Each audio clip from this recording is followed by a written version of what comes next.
The lobby's now open. Hopefully everybody start joining.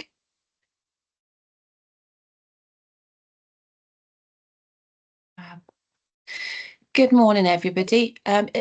Is the lobby open? Anya, it's showing people still in the lobby rather than that could just be me looking at it. Anyway, good morning, everybody. Many thanks for joining us for the briefing event this morning for improving health outcomes for women and girls across Wales.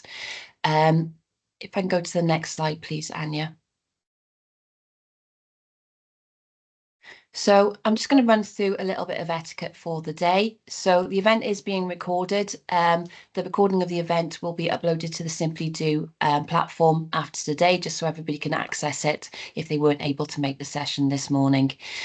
Questions will be collated via the Q&A session. That should be enabled for you next to the people sign, next to the chat button at the top. If it's not enabled for you, you might need to jump back out and jump back in just so you've got that functionality. But as you'll note, everybody's cameras and microphones are disabled. And we've got a number of presenters today that we're running through their slides. So what we're going to do is take the questions as we go along, but then we'll be answering those at the end in terms of the Q&A session. The chat should be disabled, so hopefully it'll just be the Q&A function that you can use to access the questions for today. So if I start off, I'll go to the next slide, please, Anya. So if I can start off with a bit of an intro from myself and a bit of background in terms of the SBRI Centre of Excellence. So good morning, my name's Kate Williams. I'm a Programme Manager in the SBRI Centre of Excellence. We're funded by Welsh Government, but we're hosted by Betsy Cadwaladr Health Board. And we deliver challenges across the whole of Wales. So whilst we're based up in Betsy, it's a kind of whole Wales remit that we're looking to deliver. And basically, we work with public sector organisations to identify what their unmet needs are. You know, what are the big challenges that are keeping them awake at night, and where are we missing the solutions for these unmet needs? So we work with those challenge leads to develop a challenge that we then launch out to the market, like we're doing today, to hopefully work with innovative suppliers such as yourselves. So whether or not that's academia, private sector, third sector, working with those organisations, with the people on the ground delivering those services to develop solutions that will best meet the problem that's been set forward. We work with funding providers such as Welsh Government to identify funding budgets for these challenges. As you'll note, with these challenges, they're 100% funding for R&D, and then we manage the whole process then from start to finish. We provide the wraparound support and the project management for both the challenge owners and working with the suppliers as well to help facilitate that collaborative approach. We also provide training as well as a centre. And the one thing that I should mention, so SBRI stands for Small Business Research Initiative. And so that's the pre-commercial procurement approach that we use to deliver our challenges. That's now been renamed as Contracts for Innovation. So very shortly, hopefully in the next few weeks, we'll be rebranding the centre to Contracts for Innovation Cymru. So please keep an eye out for that, and don't lose us in our name change. We've worked very hard to kind of build this as a recognised centre over the last 7 to 8 years. So hopefully you won't lose us as we change our names and you'll stick with us. But it's Contracts for Innovation, hopefully a much more simpler way of wording. It is what it is. It says what it is on the tin in terms of we deliver contracts for innovation. They're 100% funded because they're contracted for R&D services. So hopefully that covers off a bit about the background of what we do as a centre. Anya, if we can go to the next slide then, please. So as I said, we're going to hear from a number of different presenters today. Unfortunately, Dr. Maynard Jones was going to do some slides on the Women's Health Network, but unfortunately she's not able to join us this morning. But hopefully Abby will be able to cover off some of what Maynard was going to mention. And what we'll look to do is if there's any kind of additional slides that we can provide, we'll hopefully be able to put those up on Simply Do after today. And also if there's anything we can't answer in terms of the Q&A session today, we'll take those away and hopefully be able to provide some answers after the event today. So you'll have already heard from me in terms of the brief introductions. I'll then be handing over to Sam Williams, who will give the Welsh Government Innovation Strategy context and the broader kind of information around Contracts for Innovation delivery across Wales. We'll then hear from Tom Doyle from Innovate UK before we move across to Abby Phillips, Deputy Director. So then we'll come back to myself. It would have been Mania, but we're coming back to myself, and I'll run through an overview of the challenge. So what the challenge theme is, details around budgets, and obviously the key dates that we're working to currently. We'll then move across to Josh, who will kindly run us through the Simply Do platform. Hopefully, it'll make you familiar with what that application process is. It's very kind of streamlined and straightforward, but hopefully that'll give you a little bit more information. And then we'll end the day with a Q&A session based on the questions that we'll be collating as this session runs through. So that's hopefully enough from me for now. I'll be back to kind of cover off the challenge details later. But if I can hand over to Sam Williams, please. Thank you. Thanks, Kate. Good morning. Hi, I'm Sam Williams. I'm actually standing in for my colleague Steve Parks this morning, who normally does these. So I'm a collaboration specialist, like Steve, based within the Welsh Government's innovation team. I cover North Wales, parts of Mid Wales, and support industry-led collaboration opportunities and international activity as well as assisting anything else that fits within our innovation strategy remit. For anyone who doesn't know us, the innovation team works across Wales and internationally, which I'll touch on later, and works with a wide range of stakeholders and partners, SMEs, large businesses, third sector organisations, research organisations, FE and HE, public sector bodies, and of course health boards. And I'll cover a little bit of what we do in the later slides. Slide 2, please, Anya. So this document that you can see now on screen is our innovation strategy. Wales Innovates. This was published back in February 2023, which, along with the accompanying delivery plan, sets out our ambition for creating a stronger, fairer, and a greener Wales. Innovation is key to our success, but it's a word, as you can see, that appears everywhere but means very different things to different people. We recognise that we can't get there on our own, though, and we believe that taking a collaborative approach helps us make the best and the greatest impact. So from the Welsh Government perspective, we are trying to keep it simple. We're interested in giving life to ideas, to create new or improved products, processes and services, which ultimately makes the lives of Wales better. And so the strategy is focused around 4 mission areas: education, economy, health and well-being, climate and nature. And as we're here today, I'll say that health and well-being, unsurprisingly, seeks to use innovation to improve health and well-being and the provision of care in Wales. Obviously, our NHS is both a developer of innovation. Having 6 of the 7 health boards in Wales have university health board status. And key to these 4 mission areas as well are 3 underpinning principles, which are collaboration, culture, and equality. Slide 3, please. So as you can see here, there's our mission, surrounded by 4 key areas for us. Our strategy has a significant role to play in delivering against our programme for government commitments. So ultimately, we want to be able to give organisations the best possible environment to be innovative and to support their growth and also promote the wider societal benefits.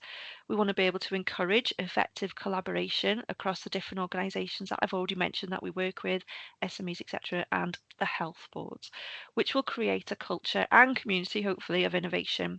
So effectively, we're going to be nurturing an RD&I environment, so research, development and innovation environment, with long-term growth potential. We also want to be able to support the procurement of innovative solutions within the public sector. So that means increasing the use of public procurement of RD&I to address public sector and societal challenges. Next slide, please. So this slide really goes into a little bit more depth about how we hope to be able to do that. We want to be able to support organisations in Wales on their innovation journey, and we want to be able to do that by helping them to plan, identify any gaps and requirements that they may need, and assisting them in taking those forward. So SFIS, or Smart Flexible Innovation Support, is our front door to the support that we offer. So that includes offering advice and guidance through our team of innovation and collaboration specialists. As I mentioned, I'm a collaboration specialist who have a diverse range of experience, both from industries and from different technology areas as well. The specialists, for example, come with thousands of hours of industry experience between them. which means they know a thing or two about helping organisations innovate and to get ahead by increasing their RD&I capability and capacity. And then we as collaboration specialists have a wealth of experience in managing, supporting and taking forward collaborative projects. We also have international innovation networks at our fingertips. Our membership of the Vanguard Initiative, which comprises of 38 innovation-intensive regions across Europe, and the Enterprise Europe Network, or EEN, both offer an opportunity to assist in identifying collaborative partners in other regions, and our team continues to explore MOUs with various regions across Europe and beyond. At the moment, one of the Vanguard initiatives has a opportunity in regards to interregional funding programs, which they're calling Vinovate, V-Innovate. It's currently in its second year of calls, and if you're interested in more information about that, I can pass that on to you as well. So as I mentioned, EEN, so we're a delivery partner for the internalisation element of the Innovate UK's business growth programme, which includes the Enterprise Europe Network. So this network has people like me in over 50 different regions worldwide who facilitate connections from cross-border collaboration. We also provide funding to assist organisations in delivering their innovation plans that I mentioned before, delivering collaborative innovation projects, providing access to specialist consultancy support in areas like productivity and design, as well as co-investing in that support. So that's an important element for us, sharing the risk to stimulate innovation activity. So the projects that we look at are shared risk, shared benefit. And of course, we support challenge-led innovation through the Contracts for Innovation initiative, as Kate mentioned, the new name for it, which obviously formerly known as SBRI. Next slide, please. So in order for us to support those objectives, there are a number of priorities that do underpin our investments as we move forward that we look at supporting. So that's the digital transformation, it's net zero, it's the rural economy, including the agri-tech side of things, as well as rural food, creative industries, health, biotech, manufacturing, materials. There's quite a lot of areas that really underpin those investment decisions. So we've run a few challenges within these areas as well, and they also tie in with European activity, as we've previously mentioned. So next slide, please. So looking at contracts for innovation, SBRI. This plays an important role in supporting the procurement of innovation, as we already mentioned, by enabling the public sector to engage with industry during early stages of development. So using challenges such as this hopefully allows us to take the right approach to problem solving. So this enables businesses to research new opportunities in safe environments through fully funded research and development contracts. And those ideas can be explored through phased development, which is really important. Phased development programs that really do minimize the risk and help identify the most promising projects. Next slide, please. So from our perspective, the SBRI approach has really worked very well for us. And we've shared what we do in different administrations internationally, so we can justifiably claim to be leaders in this field. So we've invested in establishing the SBRI Centre of Excellence, which is hosted by Betsy Cadwallader University Health Board. And since then, we've been reaping the rewards. Their expertise in driving these challenges forward is a key strength in our offer. And as you can see here, the approach has been recognised for its work. During COVID and part of the COVID challenge, we had the rapid sanitisation of ambulances. And we've also had childhood obesity and affordable nutritious food challenges, which, if I remember correctly, was based around apples, which was a really fantastic project.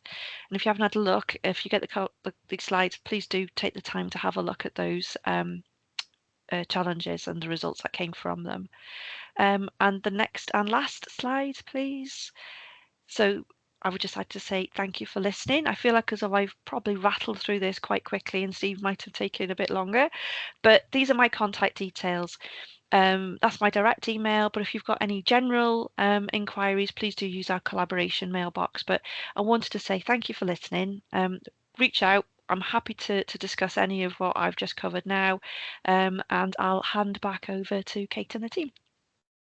Brilliant. Thank you, Sam. And perfectly on time. So you did a wonderful job. Excellent. Good. If I can now hand over to Tom Doyle from Innovate UK, then please. Thank you. Hi all. I work in a very small team at Innovate UK, which focuses on helping public sector organisations to use procurement to support and benefit from innovation. Some of this will cross over a little bit with what Sam's just been through, but I'll try not to duplicate things too much. Next slide, please.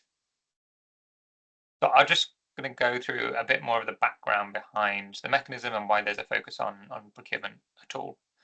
I mean, the procurement, I think there's been a focus on this for some time now, increasingly so with the new Procurement Act and there's a commercial innovation hub that Department for Science and Technology is setting up.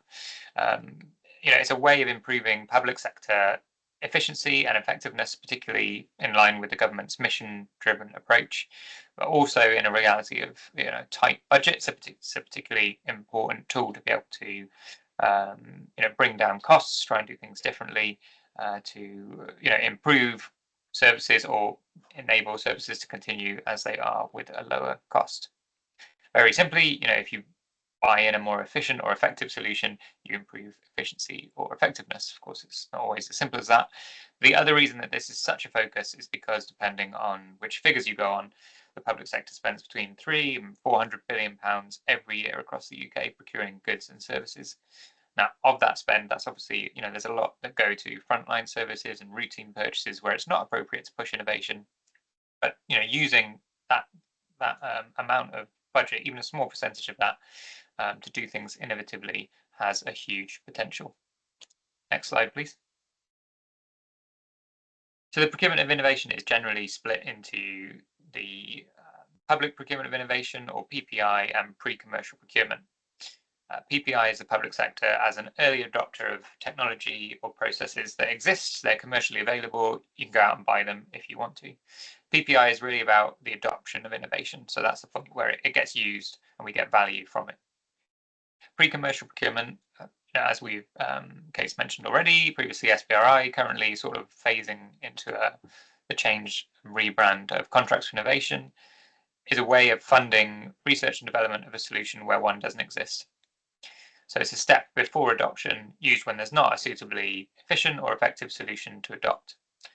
It is worth noting that it is directly referenced as best practice in the government commercial functions innovation ambition, which was published at the end of last year in relation to the new Procurement Act, as well as the Wales Innovates strategy. Sorry. Next slide, please. So Innovate UK are the custodians of pre-commercial procurement in the UK on behalf of all public sector organisations. And it was originally designed as a process by the European Commission in the early 2000s as a way of public sector funding R&D that more evenly balances the benefits and risks between the funding organisation and those that are funded. It's also designed so that no matter the size of award, it's not a subsidy, and therefore it's less disruptive to the market than a subsidy-based approach, which the majority of grants are classified as. It was implemented in the UK in 2008. Since there's been around, I think, 1.9 maybe now, billion pounds invested through the mechanism. A couple of years ago, there was an independent evaluation which demonstrates the benefits of both the public sector and successful organisations. There have been some great success stories, with significant savings for the public sector as a result of solutions developed through this process, which you can find out more about in this or on our website. There's some good case studies as well. Next slide, please. So just a quick note on the new Procurement Act. It came into force a few months ago, despite being dated 2023. It's only been live for a few months. It's quite a big shake-up in the public sector procurement regime. There are a few things within the Act in particular which should help get more innovation into the public sector. So the competitive flexible procedure allows an option for public sector organisations to, if they want to, run what was previously SBRI or contracts for innovation fully within the public sector procurement regime, whereas previously there was only an option to do that outside of the Procurement Act as an exemption. This gives the option for public sector organisations to join up R&D with later stages of procurement if a solution is developed. So it should just help streamline things a little bit. The new Act also encourages pre-market engagement by requiring a justification for public sector organisations not doing it. So it's sort of trying to say, you should be going out and looking at the market before you run a procurement as a default to find out if there's anything innovative out there, if there's a better way of doing things. So hopefully that should mean that more public sector organisations are checking for innovative products and innovative things rather than defaulting to, frameworks where only certain suppliers are or the way they've always done things. So hopefully that should help support more innovation as well. And there's also an increased emphasis on transparency. There's lots of notices going out, so innovators should get more notice of what public sector organisations want to do or might want in, a year, 5 years time. Next slide, please. So before I just go through quickly when you might use contracts for innovation, I'll just say it is a funding mechanism, and the easiest way to think of it is probably as an alternative to a grant-based approach. So we're not given a grant to do R&D, we're awarding a contract for research and development services. It's pre-commercial procurement, as we already heard, so it wouldn't be used if there's a commercially available solution or already available that meets user needs, and that's what would be found out in that pre-market engagement sort of activity. It's very outcome driven, so funding is to solve a particular challenge, and it does in that respect require a public sector challenge owner, an organization that would, budgets permitting, want to adopt a solution were one to be developed, and that's not necessarily the funder, that can vary. But we want to know that there's somebody who would put that into action. Previous slide. Can we go back? Yeah, thanks. And without that sort of challenge holder, there's no potential for impact really. So that's what we're looking to make sure is there at some point. We do need challenges to be relatively well defined to the extent that solutions can be developed to solve them. And at the time of challenge, solutions can be anywhere along the sort of TRL, technology readiness level 2 to 8 scale. So it can be a very flexible mechanism used over sort of a wide variety of technology readinesses. Next slide, please. So how does contracts for innovation differ from other funding mechanisms? Obviously, you'll find full details in the competition, but I'll just pick out a couple of things that differ in contracts for innovation in particular, focusing on sort of comparison to a grant-based approach, as that's what most might be familiar with. So as the new name branding strongly suggests, it is a contract that's awarded, not a grant, and that contract covers 100% of costs with payments made on the completion of milestones and in relation to the costs to deliver those milestones. Those costs quoted must reflect actual incurred costs and can't include profit. And contracts are always with a single organisation, but that organisation can subcontract for specialist skills if needed. But ideally, the lead organisation should be carrying out the majority of the work, and they remain accountable for delivery of the milestones set out in the overall contract. Another difference is that public sector funders retain some usage rights to foreground IP.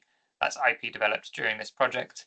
Essentially, that's there to ensure taxpayers aren't paying a premium at a later date if solutions are procured for the rights just to use that IP as part of a solution, and it ensures that we stay the right side of subsidy control. So that's about just keeping in line with subsidy control. But just to reassure applicants, they do retain ownership of that IP. It's just a right to use the IP for that little bit that's been developed through the project that has to be in there to be compliant with subsidy control. And like other public sector procurements, the competition's open to all types and size of organisation, and all organisations should set out a route to commercialisation, because really, this is about supporting organisations to develop something that will be used. Next slide, please. So this is a textbook sort of example of the process taken from the original European Commission guidance.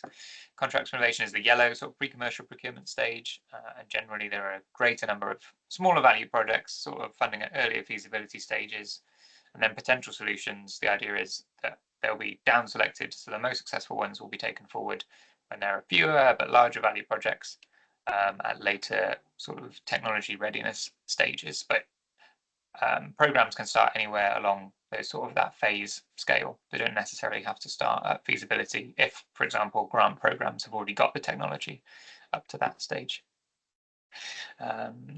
I think, yeah, the sort of interesting thing to note on this slide is the competitive flexible procedure that I mentioned earlier should sort of help to get rid of that solid grey vertical line. Moving from phase 3 to phase 4 should help to expedite that process, because it can be run all as one procurement process under the regs, rather than having a separate procurement for R&D and then later, procurement of the solution once one exists. So it should just help to speed things up there. I think I'll stop there. I probably overrun, so apologies for that. But I'll leave it there. Thanks. Thank you, Tom. And if I can now hand over to Abby Phillips from Welsh Government then, please. Thank you. Thanks, Kate. Okay.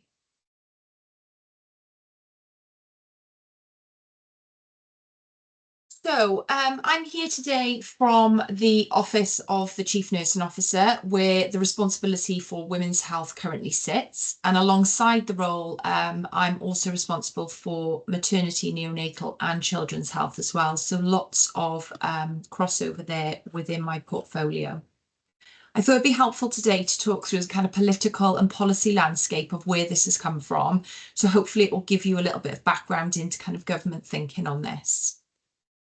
So just to sort of cover briefly, first of all, the political landscape for women's health is a little bit more complicated than some of the other policy areas that I know people have probably operated in previously, and certainly I've worked in.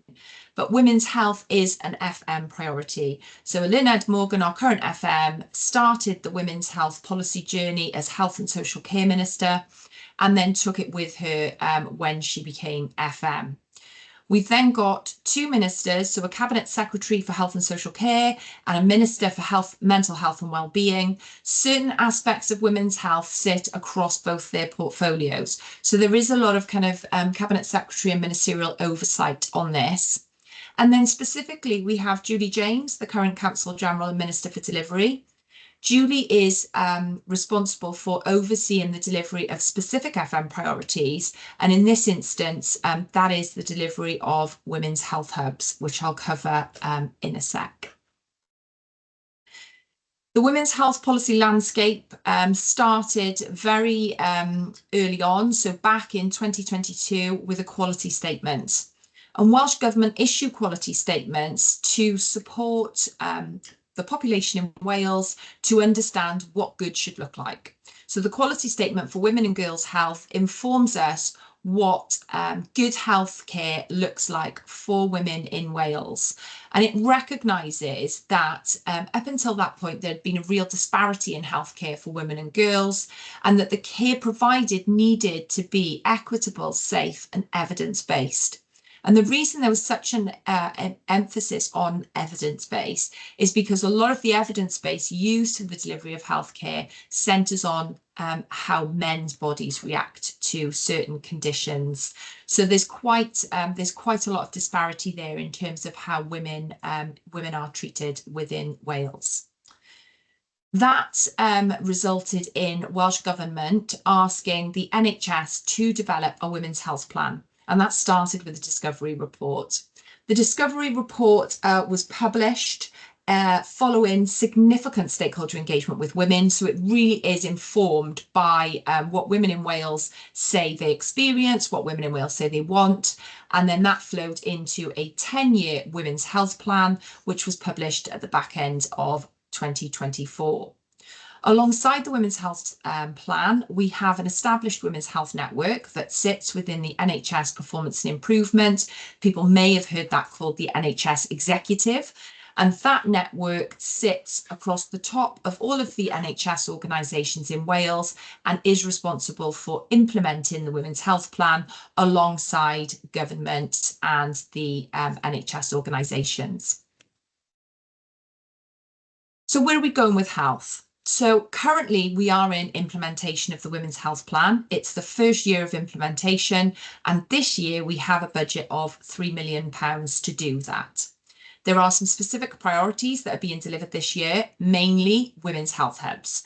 So there is a ministerial commitment for every University Health Board in Wales to have a Pathfinder hub. So by the end of this financial year, there should be 7 Pathfinder hubs that meet the local needs of women within the health board's footprints that are focused on 3 areas. And those 3 areas are menstrual health, sexual health, and menopause. So this is all about bridging the gap between primary and secondary care, delivering services out in the community that support specific conditions that women have. And that is about accessing the healthcare that we need in order to make sure that we are living healthy lives, hopefully healthy, longer lives. Alongside those women's health hubs is a women's health website. And that is all about empowering and educating women to be able to go and have conversations within the health hubs to understand their own bodies. And that website is being co-produced by women to make sure that it reflects what they want to see and what they want to access. And then the last one, which is a relatively small project, but most important nonetheless, is about the development of learning materials for school nurses to support the conversations that they have with girls in schools to really start that kind of empowerment and education so women understand what's happening to their bodies as they grow up, and they can have those kind of intelligent conversations with healthcare professionals, hopefully within the women's health hubs as they develop. So alongside a more broader look at the plan, alongside the kind of short-term priorities that I just talked to for this financial year, these are the 8 priorities within the plan. So as you can see, very much focused on specific issues for women, but also that broader population health around aging well, living with long-term conditions, and kind of managing those conditions across the life course. We also have some specific actions on the violence against women, domestic abuse and sexual violence within the plan. That's not to say that the whole of that sits within the plan, but there are some specific issues around the effects this has on women.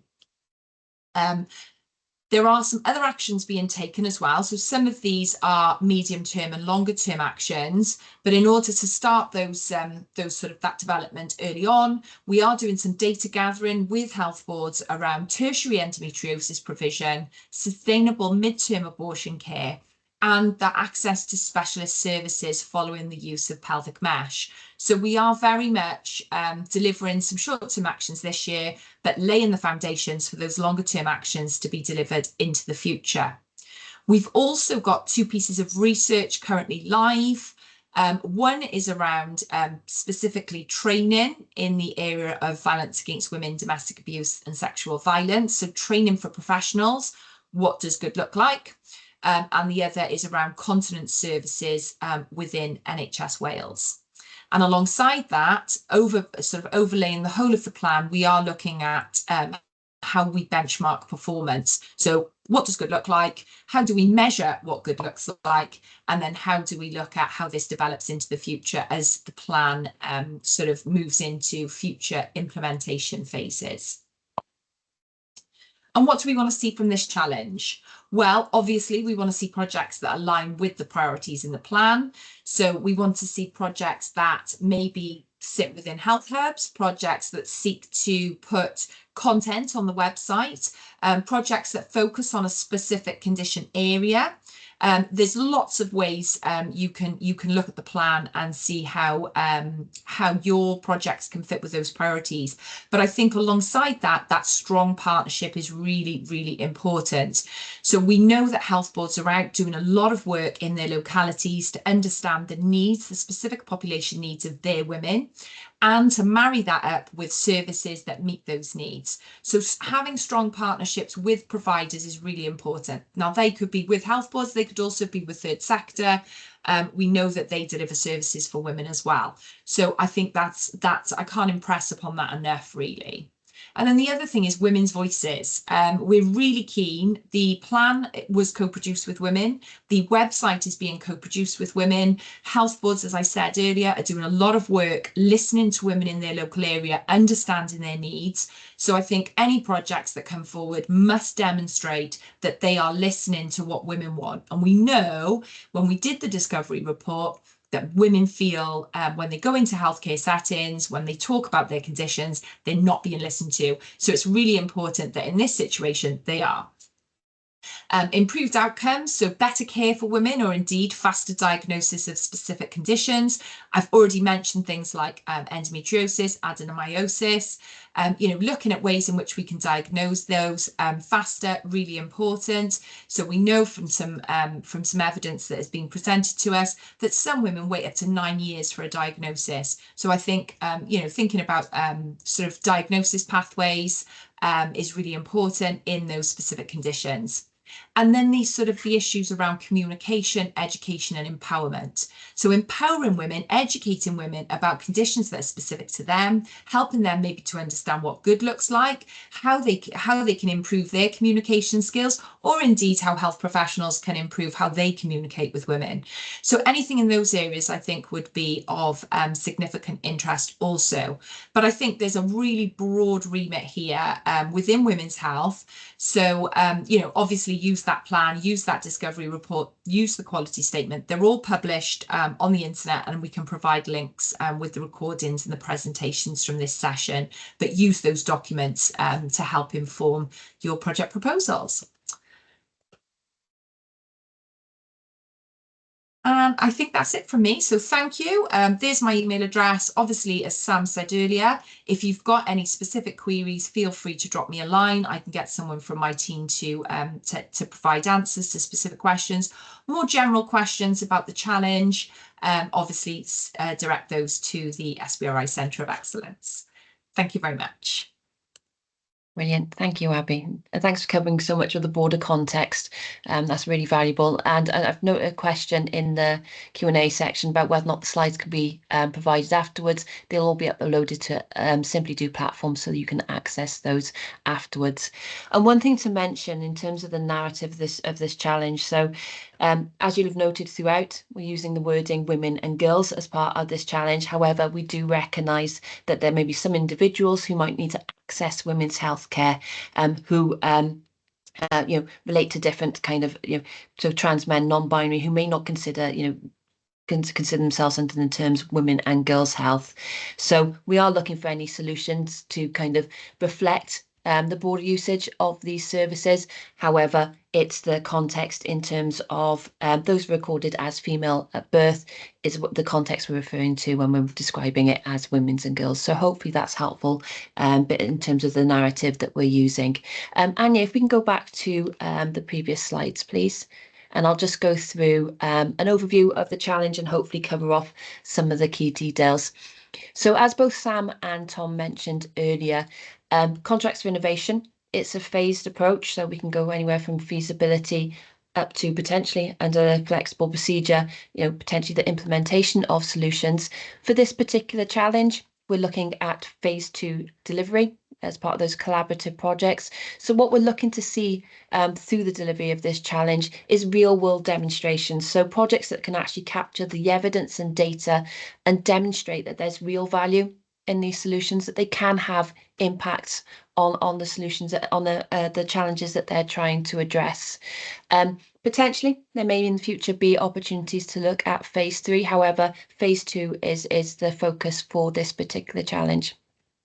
And what we're looking to identify and support are developing a near to market solutions that can support the care, can provide support and care for all women and girls, leading to earlier, faster diagnosis, reduction in waiting times, and improvements to the efficiency and efficacy of treatment without compromising the outcomes. So key thing here is demonstration projects should be focused on evidencing end user benefits in collaboration with business, academia, primary and secondary care to develop and demonstrate that there is real potential and that there are measurable improvements and benefits to women's and girls' health. And as Abby's mentioned throughout, how can this as well support commitments that have been made in terms of the Women's Health Plan? So, for example, how can some of the solutions and the learnings that we gain from this particular challenge then feed into the potential development of the women's health hubs, by the end of this financial year? So we're really looking for people to kind of look at how can they really evidence, that it can have benefits, that robust data, robust evidence, and demonstrating that they're working, with the providers of these services and with the people who are going to use this at the end, so we can really capture all perspectives in terms of that delivery. Next slide, please, Anya. So as Abby mentioned, in terms of underneath the Women's Health Plan, the challenge has got a pretty broad remit, which I think connects to some of the questions that are being raised at the moment that I'll cover off later. So in terms of the priorities that we're looking for solutions to meet, one or more of these priorities. So we're looking to improve communication gaps so that women have the information that they need at the right times. Key thing about this is enhanced patient outcomes. We're delivering this because we want to see better outcomes from women and girls across Wales. That's the key driver for all of this. Another key part is addressing underserved areas. As Abby mentioned, there are disparities that are recognised as part of that Women's Health Plan, and we're really hoping that the development of the solutions to this challenge will help to meet some of those disparities and help people in underserved areas access the care and the services that they need.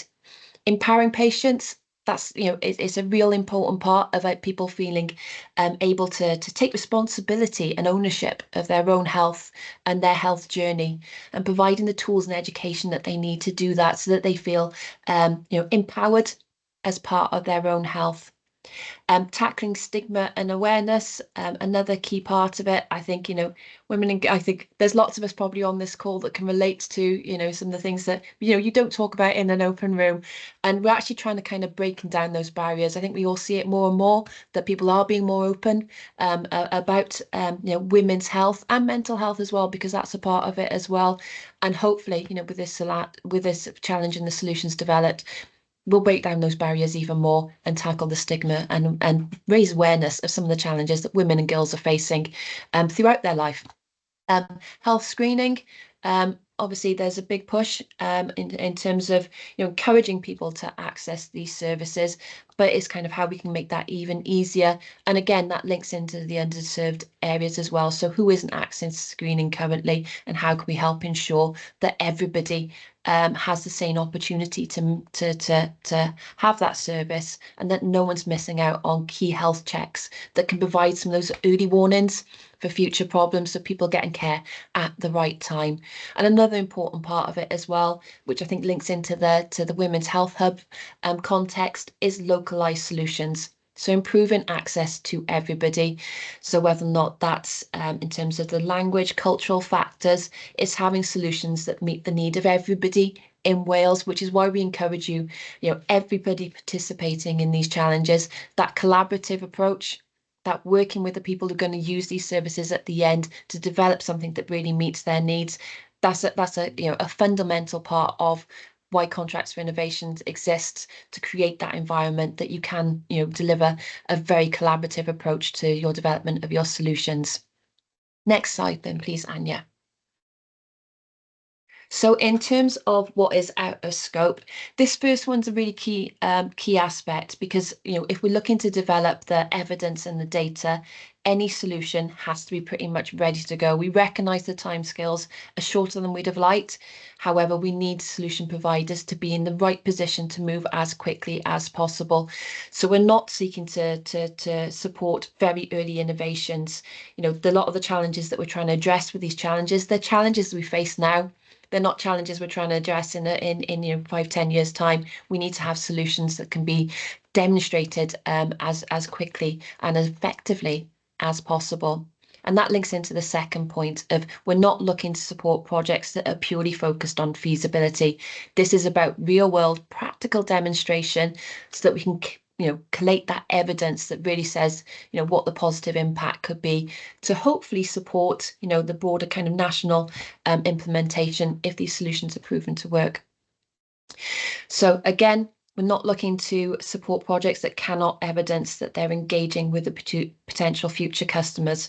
So in terms of future customers, we mean the people delivering the service and the people accessing them as well. So it's making sure you can demonstrate how you're going to work with service providers and those people receiving services to make sure you're meeting their needs.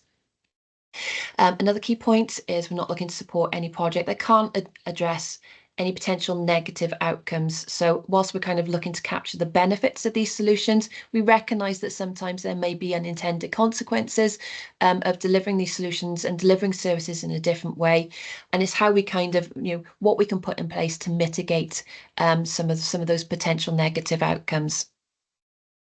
We're not looking to support projects that cannot evidence that they can provide positive economic and societal impact, and that societal impact is key in terms of some of the areas that I covered earlier, addressing some of those underserved areas so that we can kind of societally benefit everybody. So affordability and deliverability of any solution is key. We want to see solutions that can be brought to market, so you need to consider how cost effective is this for a health board. How can if it was to be kind of scaled up, how can that be delivered affordably? So can in terms of what the existing practice is, how does that compare and how does that stack up? We want to do better, but sometimes doing better costs more, and we've got to understand what those trade-offs are.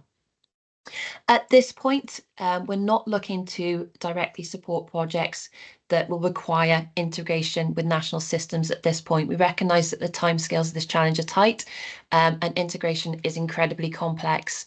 However, if these solutions were to be implemented in the future, integration would be required. So we'd ask you that you can consider developing solutions that can be compatible with health board systems in the future. But as I said, integration in terms of the time it takes to actually do that, which we've kind of faced those barriers in the past, probably not deliverable within the tight timescales that we've got. So really think about how can you practically deliver and demonstrate benefits within the short timescales that we've got.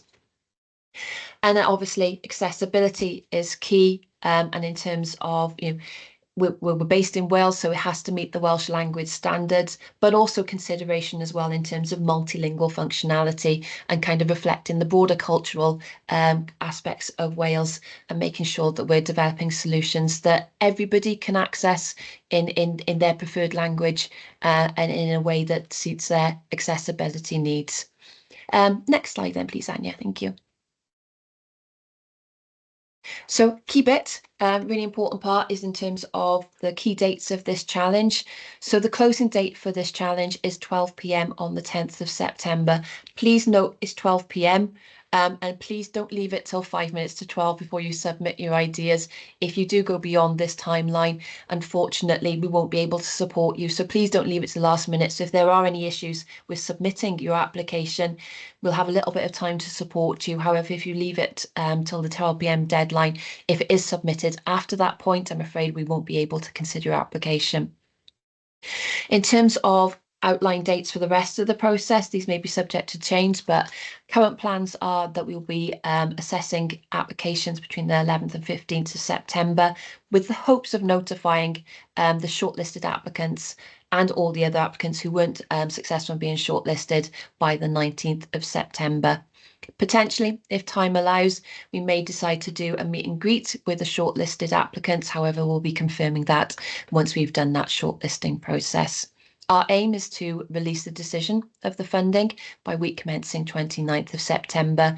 And if things go to plan, we'll proceed with awarding the contracts as quickly as possible that same week. We're expecting projects to commence around the 13th of October. And the current completion date is 27th of February for the on-the-ground delivery, with a deadline of 13th of March for that final reporting. My however on that bit takes me on to the next slide in terms of that project completion date. So Anya, if we could go to the next slide then, please. So we do recognise that the timelines for this challenge are shorter than we'd have liked. So we may give some consideration to extending the delivery until the end of September. Unfortunately, it's reliant on a number of different factors, which we haven't got confirmation for at this point.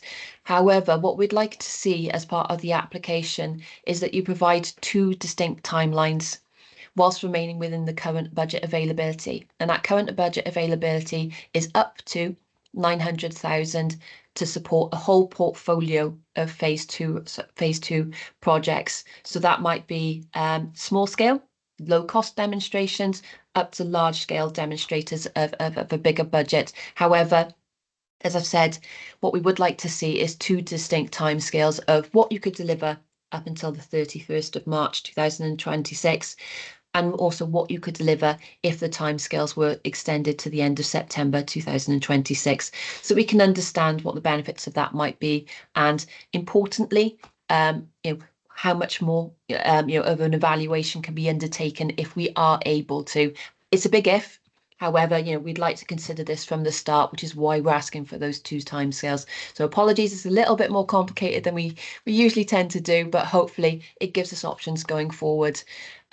We do reserve the right to adjust the budget at a later date should further funding become available, and subject to the early outcomes demonstrating sufficient value. So, that's what we're looking for, is, solutions that can hit the ground running, and that we can start to see what those benefits are as quickly as possible. Next slide then, please, Anya. So one other thing to add as well. So Josh is going to take you through the Simply Do process next. A couple of things I'd just like to flag for you in terms of the Simply Do platform. You'll see within the supporting information that's at the bottom of the Simply Do platform that there's a template contract within that. We'd encourage everybody to read that contract before applying. Once you submit your application, you're agreeing to the terms of those contracts should you be successful. So please do make yourselves familiar with it prior to submitting your application. As Tom said, Innovate UK are the kind of the gatekeepers, the holders of contracts for innovation across the whole of the UK. And it is a UK-wide contract that we're not able to amend. So as I said, make yourself familiar with that before you submit your applications. And again, reminder of the timescales, 12 p.m. on the 10th of September for the submission of those applications.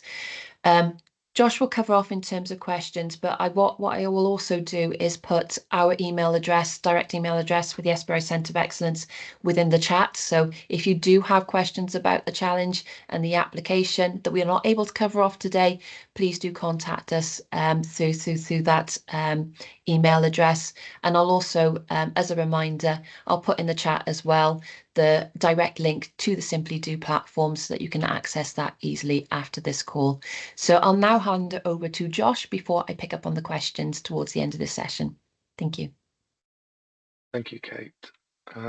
Okay, I'm just going to share my screen and spend the next probably 2 or 3 minutes just walking you through the challenge page on the Simply Do platform and the process that you're going to go through to complete your application and submit it before the 12 o'clock deadline. So hopefully my screen is sharing now for everyone. So as you can see on the screen here, we've got the Improving Health Outcomes for Women and Girls Across Wales challenge. All of the information today that's been discussed around the challenge, the scope, the funding, the key dates, everything can be found from this challenge page here. So inside of here, you'll see the introduction to the challenge, relevant links and documentation for you to access, the background to the challenge and the particular theme around what the priorities are for that theme. And as you work down then, you'll see this has already been discussed today, but what's in scope, what's out of scope for this particular challenge, how much funding and allocation is available. And then underneath here, you'll see briefing event. So when we have the video for the briefing event and when we have the slides from this briefing event, you should expect that information to be placed inside of here. So underneath the briefing event section, that's where you'll access that information afterwards. We've got the key dates table and then our appendices and the documents which Kate was referring to a moment ago, which sits right at the bottom of the challenge page. So for example, here is the Contracts for Innovation contract that is probably recommended that you have a look through and read through. So that's got all of the information around the challenge. As you can see, it's a 12 o'clock deadline, which is midday. Sometimes that can get people confused, but that's a midday deadline. As soon as you're ready, all that you need to do is click create your idea. And at that point, you'll be taken through to the registration screen. If you already have a Simply Do account, log into your account and off you go. If you don't, just put in your email address, create a password, and then you will arrive at the application form. So down the left-hand side, you'll see all of the sections of the application form which you're due to complete. Now, I'm not going to walk through every section, but essentially all that you need to do prior to the deadline is work your way through the application form, work your way through each of the sections, and complete every section as you're going through. The platform will save as you're going through, so the platform will save automatically. You don't need to click save every time you're making a change to your application. Everything will save as you go. If you want to work collaboratively with an individual, all that you need to do is come to the left-hand side of the screen, select add a collaborator, and enter the email address of the individual that you'd like to continue working on this application with. And then you can both work on the application together, hopefully working on different sections rather than trying to oversave each other. So work on different sections. You can both work on the application together. And all that's left to do is work your way through that application form. And then at the bottom, once you've finished and completed all of the mandatory sections, all that's left to do is click submit. At that point, you'll receive a confirmation email and the team will be informed that your application has been submitted. Remember, this will need to happen prior to the deadline. If you submit an application and you need to make some changes, you can make changes to your application, but it will need to be resubmitted prior to that deadline. If you try and make changes after the deadline is closed, you won't be able to resubmit your application. Finally, if you have any questions or there's any product support that you need, you can't find a form, you can't find a document, you can't find the challenge, come down to the bottom right-hand corner of the screen, open up a conversation with myself or another member of the Simply Do team, and we're on hand for any technical support. We won't provide any responses to the content of your application or any questions you have around the challenge itself, but we will support you from a technical standpoint. If it's a question that needs to go to the SBRI team, we'll just be forwarding on an email address for you to contact the team directly. Apart from that, best of luck, and I'll hand back over to Kate unless there's any specific questions that we need to pick up.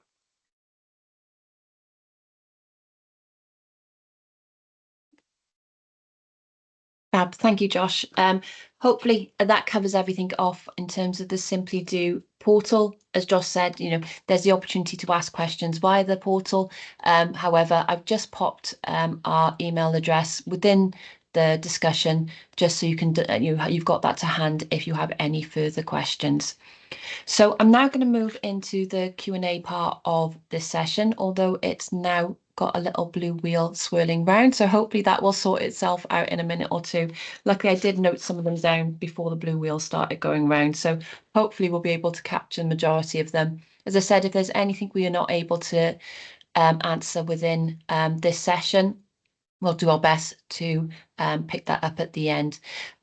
Sorry, Anya, can I just double check if you're able to access the Q&A section? I will try and run through the ones I've noted, but for some reason I do just have a little blue whirly circle rather than the Q&As. So the joys. Yeah, there's a question from Susan Thomas. Is the emphasis of funding allocation focused on technology-based solutions or ideas? Fab. So actually we recognise that service innovations are equally important as technology-based innovations. So no, it's not just limited to technology-based solutions. There is a however to that. So we recognise that service innovation is complex and can take perhaps a longer time to be able to really capture that evidence and data of the impact. So I just encourage you that if it is a service-based innovation rather than a specific technology-based innovation, you really give some consideration as to how within the timescales that we've got, you're going to be able to capture, what those impacts and benefits are, because some of these impacts and benefits may be longer term. So it's how you're going to capture that in the short term and evidence that, in terms of, something that can be taken forward in the future. Hopefully that's answered that question. And I now have my blue wheel is gone. So actually I can read the questions now. So hopefully that'll be useful. So the next question that we've got on the list from Claire Cotter is, will there be a focus on the mental health aspects of all these issues running throughout the programme, or is there a plan for a focus on mental health another time? So at this point in time, there isn't the plan to run a separate challenge specifically around mental health. However, we do recognise that mental health is a kind of, it is running theme, as you say, across all of the challenges that are faced across women's and girls' health. So whilst it isn't a specific aspect, we recognise that it is part of the problem and hopefully part of the solution. And as Abby said, there's a really broad remit to this challenge. So yes, certainly mental health can be considered underneath this challenge as well. So slightly longer question here. I probably won't read through all of it, but I think it basically, if I can kind of whittle it down to the key points, is in terms of whether or not you've accessed previous funding, perhaps from another SBRI healthcare deliverer. So in terms of, yes, potentially you would be applicable, and we're happy to kind of, so I've popped our email address in there, happy for you to contact us after this call. Within the application form, there's a section that you'll note that asks you to identify any previous funding that you've had. So as long as you can state that clearly within the application form and state how this would be different, because what we're looking for is to develop, further research and development, not duplicate. It is public funding, so we're trying to make the best of the funding that we have available to us. So as long as you can clearly state, what the difference is, what clear deliverables and separation between that, then certainly potentially we might be able to be considered. But happy to address any specific questions that you have around that. So please do contact us via email after this call. Another question from Gareth. So what is the ideal amount applied for per applicant, and do we have an amount in mind?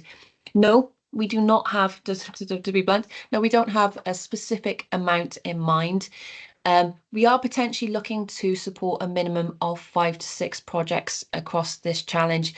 There is a however, so in terms of the scale of those projects, they may be of different sizes. And by sizes, I mean in terms of who they're going to collaborate with. So for example, if you've got a solution that you've put forward and you're aiming to test and develop that with a number of health boards across Wales, we might be able to consider a larger budget for that because the scale of it would be larger. However, if you're looking to work with, say, one provider or say, for example, one GP practice, obviously that's going to be potentially working with a smaller number of people, therefore potentially smaller resource to be allocated against that. The key thing to remember is value for money.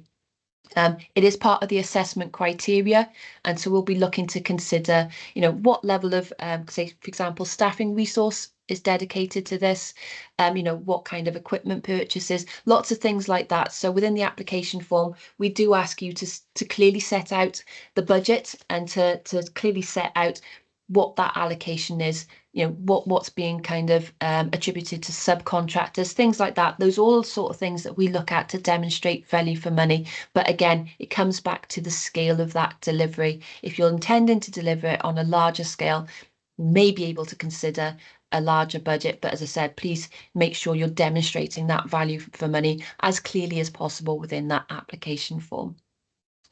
Next question from Rachel Walton. Do the applicants have to be based in Wales?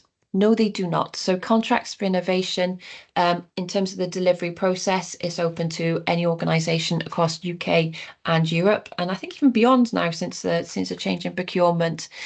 There is again another however. We're looking to demonstrate benefit within Wales, so you have to be able to demonstrate that you are able and willing to work with Welsh participants, so whether or not that's health boards, working with those potential end users. As I've said, That's a key aspect of the delivery of these projects. We're looking to demonstrate impact and benefits within Wales. So even if you're not based in Wales, you're going to have to demonstrate that you have the ability to deliver your project within Wales and work with participants within Wales throughout the project. One thing I should note again in terms of that participants.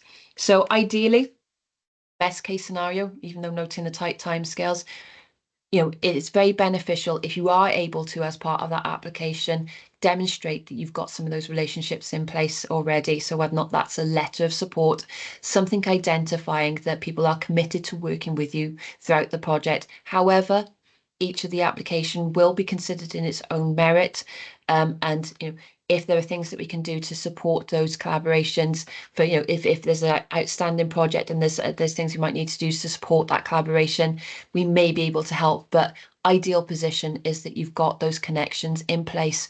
As I said, being able to hit the ground running and deliver quickly within these short timescales is really important. So if you are able to demonstrate that, that is very beneficial.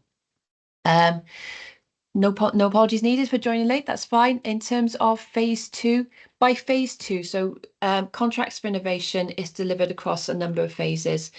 Some of them start at feasibility, so really early development. As Tom referred earlier, that lower end of the technology readiness levels in terms of that delivery, and it can go all the way to potentially scale and spread of those solutions, which we call phase 3 and beyond. Phase 2 is kind of like the stage that it's at.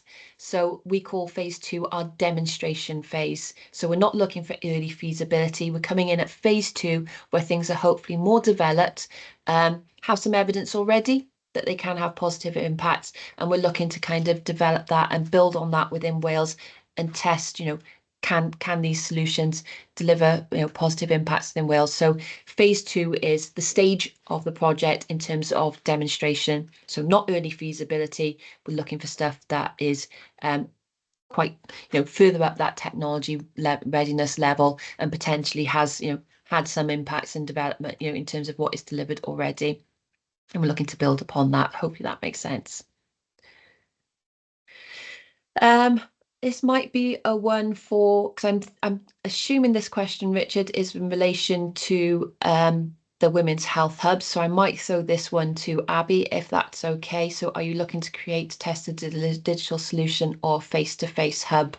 I think Abby did mention that there's kind of multiple elements. They are looking to develop digital resources. However, yeah, Abby, if I throw that over to you, is that okay? Yeah, sure, no problem, Kate. Yeah, no worries.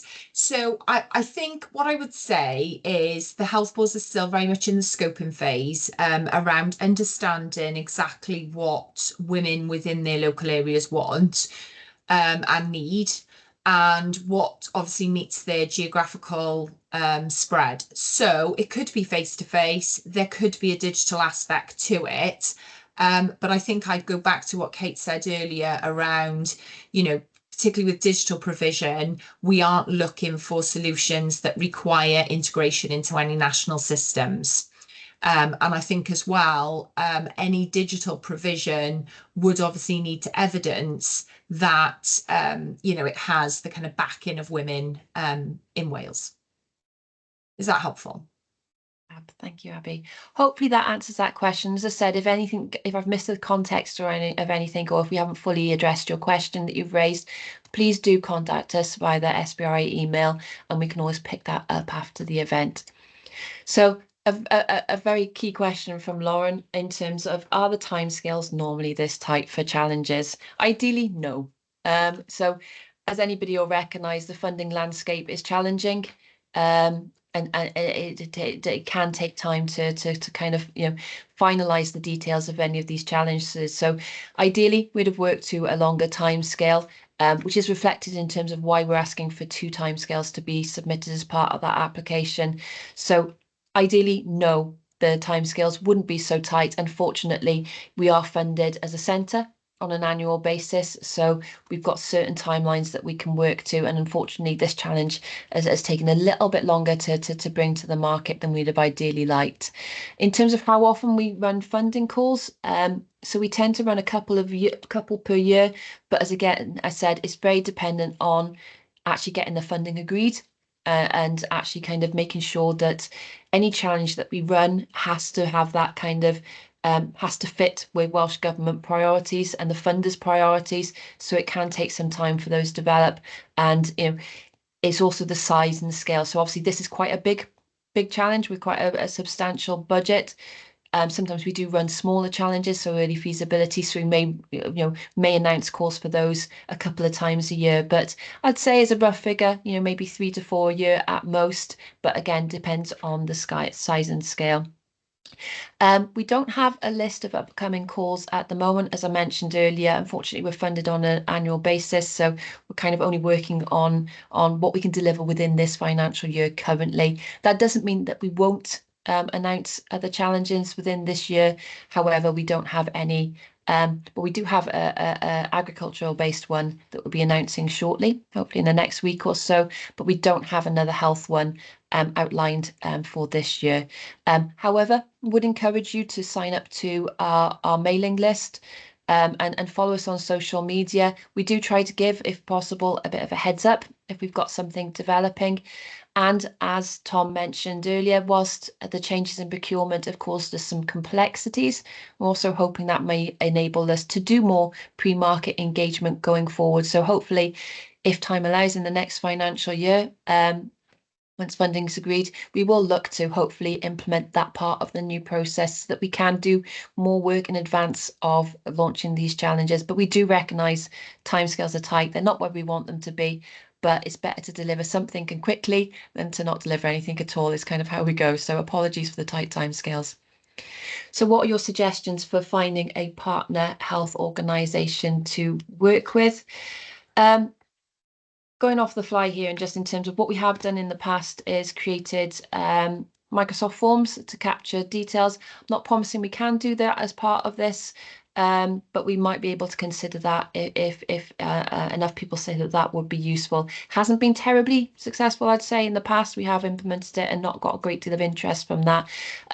But also reach out to organisations within Wales. So organisations like the Life Sciences Hub, who may have some great contacts who, they're separate enough from us that it won't cause any kind of problems with your application.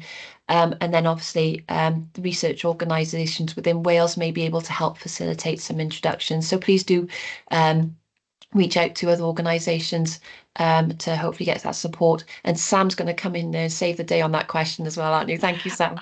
I was just going to say, use us as well as a network. If you've got anybody in Wales that you need to reach out to and you've had no luck, give us a shout.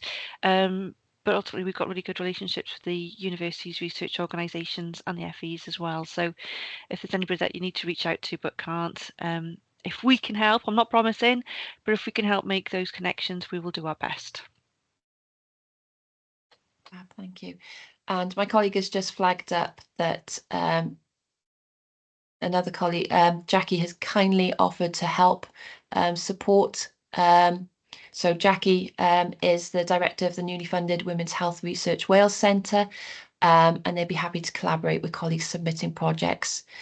Okay, I'll pick that up in a minute. I'll go back to the questions then and hopefully come back to that bit.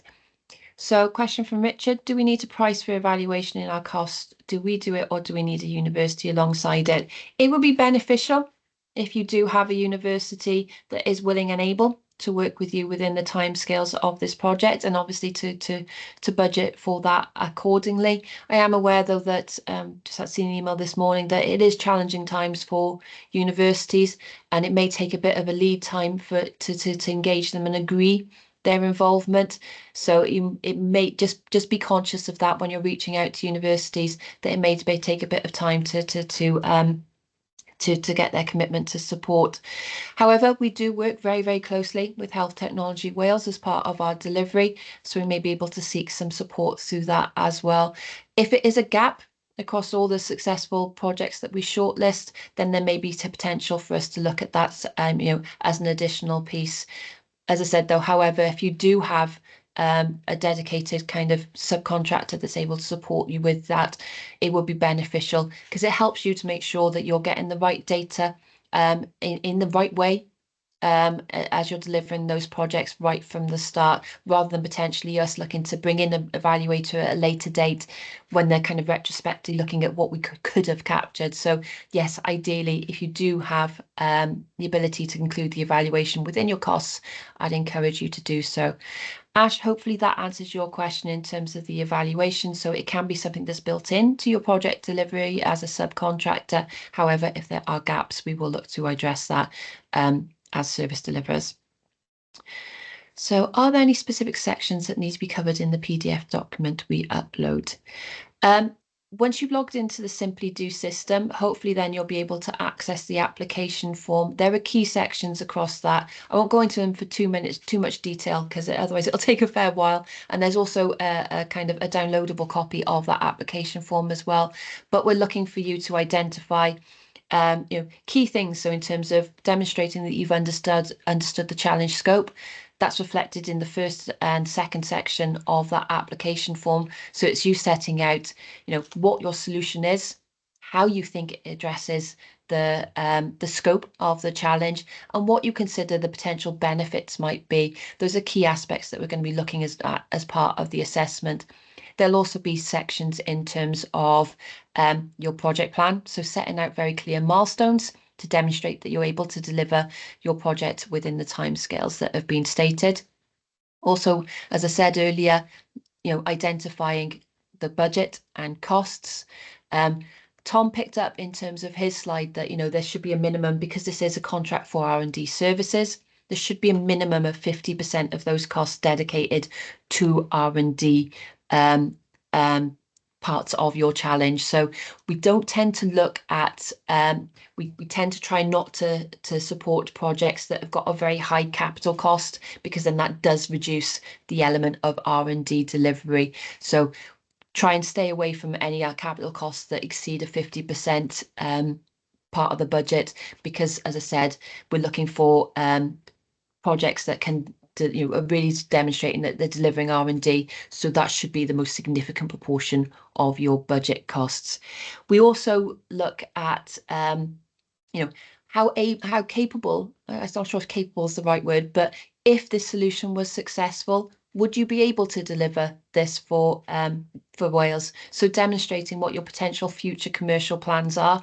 So we recognise that might not be 100% confirmed at this kind of demonstrator phase, but we're looking for you to consider, how would you be able to build up as a business and be able to potentially meet what could be quite a large scale demand if it was something that was delivered across primary and secondary care within Wales. So we're looking for you to consider and start to develop that commercialization aspect really early on. And I suppose another part of that as well is what's your unique selling point? What's your position in the market? What sets you aside as a solution provider? For something that might be off the shelf already, actually, how can you demonstrate in that what you're delivering has further impact and benefit, and how it's kind of commercially competitive against other solutions. Hopefully that covers off the majority of things, but as I said, there's a downloadable version on Simply Do, and as soon as you've registered on that platform, you should be able to access each of those different sections. And the good thing as well about the Simply Do platform is that it saves as you go along. So you can start your application at any time and then revisit it as your kind of ideas develop. Is there a partner matching function somewhere? Back in BCU. So no, there isn't as such a partner matching function. I know some calls have had kind of, the kind of separate portals that enable that. Said we may be able to look at like a Microsoft form to do some of those introductions, but Jackie's kind offer of support in terms of, and Sam's as well in terms of the Welsh Government. Hopefully between us, we should be able to help support, some of that kind of matchmaking is the best word I could think of, the kind of joining up the providers with those potential end users. Covered off some of Jackie's comments earlier, but if I missed anything, please let me know. Tom's email address, that'll be included within the slides at the end. But also, I'm sure Tom could pop that in the Q&A section, if that would be helpful. So Rachel, just to double clarify, is 900k the total funding pot available? Yes, it is the total budget that we've got up to 900,000 within this financial year. So in terms of realistic project costs, yes, certainly 100 to 200,000 for a demonstrator project could be something that's considered. But again, drawing you back to that demonstrating value for money. So being able to demonstrate, the experience and size of the team, whether or not, what you're setting out in terms of and there are certain things in the application form that will guide you on this, but in terms of, making sure that, it's a fair rate that you're charging, the size of the team, kind of demonstrates the need for that size of budget, and also how widespread is your delivery going to be? Is it one single organization? Are you working with multiple ones? So 100 to 200k, yes, doable, but as again, focus on that value for money. It's a key criteria. Obviously, we've got to demonstrate in terms of public funding that we're really demonstrating that we're kind of getting that value for money. And there's another point as well in terms of working with those end users, and in particular clinical expertise. Please do consider within that subcontracting element of this contract, making sure that there's sufficient budget to allow for those people's time, because actually everybody's trying to do more with less, and we need to make sure that we're funding their time as part of this, so that they dedicated resource as part of your project delivery. Hopefully you can't hear my dog barking in the background. Thank you, Tom. He's added his email address to. Geez, joys of working from home and having a dog. I'll give you a couple of minutes, see if there's any more questions that people have to add. I will stick myself on mute for just a moment till my dog stops barking, but a couple of minutes to add some more questions, hopefully.